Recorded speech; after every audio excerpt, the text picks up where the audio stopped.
Rain came down in sheets, drumming against the rooftops and turning the streets into streams of murky water. Ahmed, a single father with weary eyes and calloused hands, walked quickly, clutching a paper bag from the local bakery. Inside was the last of the day's bread, just enough for him and his daughter, Hania. 7 years old, with curls that bounced whenever she laughed and a heart big enough to forgive the world, Hania waited anxiously at home. She had no idea that tonight, their small apartment would become a sanctuary for someone neither of them had ever met. Ahmed's shoes squelched through the puddles, and just as he turned a corner, a figure under a flickering streetlight caught his attention.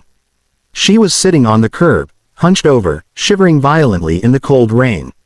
Her hair clung to her face, soaked and tangled.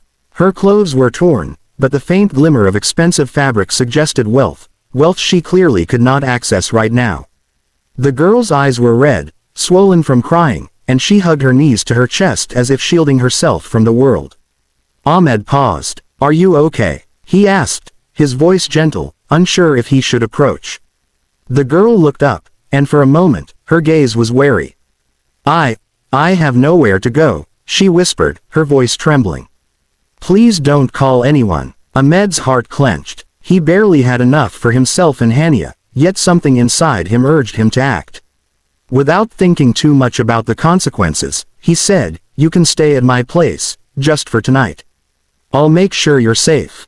The girl blinked, astonished. "No one has ever been kind to me today," she admitted.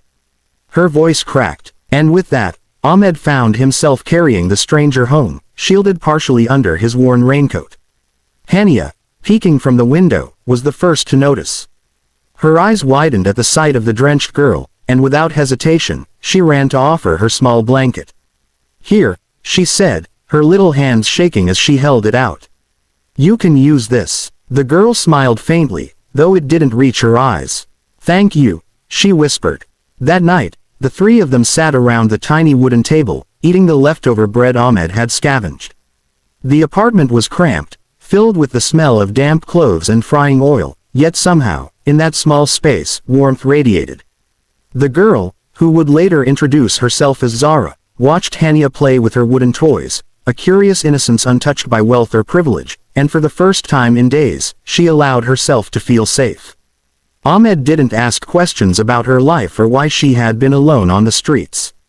He didn't ask why her expensive smartphone lay cracked on the floor or why her designer jacket was torn.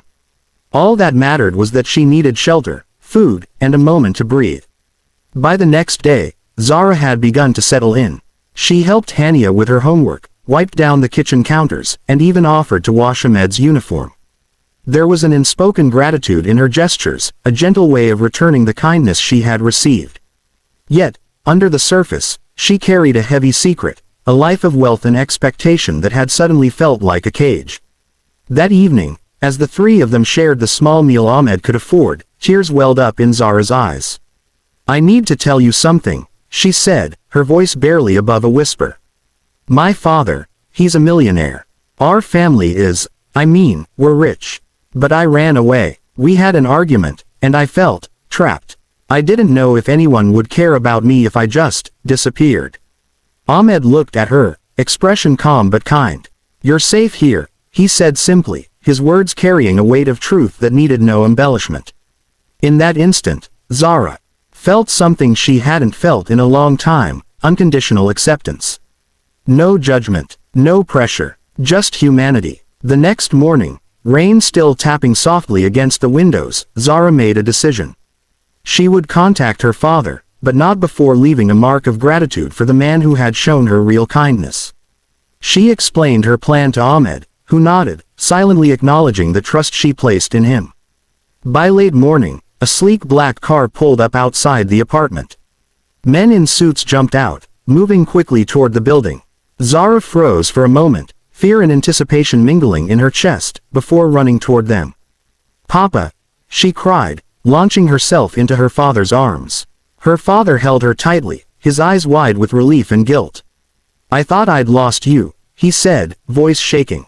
But when he looked at Ahmed, standing quietly to the side, a different expression took over his face: curiosity, respect, and a hint of awe. "You sheltered my daughter," the man said, his tone formal yet tinged with gratitude. Without knowing who she was. "Tell me, what can I do to repay you?" Ahmed shook his head. "Nothing, sir." Anyone would have helped her. The millionaire's gaze lingered, surprised. In his world, generosity almost always came with expectations. But here stood a man who gave without seeking reward, whose only currency was compassion. Zara's voice trembled as she spoke. "Papa, he's the kindest man I've ever met. Please, help him the way he helped me." Days later, Ahmed received a letter that would change his life forever. Inside, there was a job offer at the Millionaire's company, a scholarship for Hania, and a note from Zara. "Thank you for giving me a family when I felt I had none." Ahmed sat down on the edge of his bed, staring at the simple apartment walls he had called home for years. Tears filled his eyes, not from sadness, but from the overwhelming realization that a small act of kindness had rippled into something far greater than he could have imagined. He had given shelter to a stranger. He had offered warmth, food, and safety.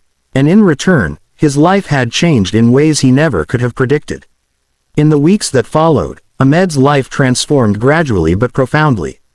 Hania flourished in her new school environment, surrounded by opportunities she could only have dreamed of before. Ahmed thrived in his new position, respected by colleagues who valued his work ethic and integrity. And though the family wealth and luxury were new to him, what mattered most was the enduring lesson: true generosity is never measured in money. Zara visited often, their bond growing stronger with each meeting. She laughed freely, played with Hania, and shared stories of her own world, a world of privilege she now saw through the lens of humility and gratitude. And Ahmed, in turn, found himself richer than he had ever imagined, not in possessions, but in trust, love, and the quiet dignity of having made a difference in someone's life. It was a small gesture that had started it all, offering a stranger shelter on a rainy night. Yet that single choice had altered destinies, bridged worlds, and reaffirmed a truth that resonates universally. Even in the harshest circumstances, kindness has the power to transform, to heal, and to illuminate lives in ways we never anticipate. As Ahmed tucked Hania into bed one night, watching her peaceful sleep, he reflected on the journey. In the end, it was not wealth, fame, or recognition that mattered. It was the simple act of caring, the willingness to open one's heart without expectation. And in that quiet moment, Ahmed knew, with absolute certainty, that the world was brighter for having given shelter to a stranger, and that every small act of love has the potential to change the course of a life.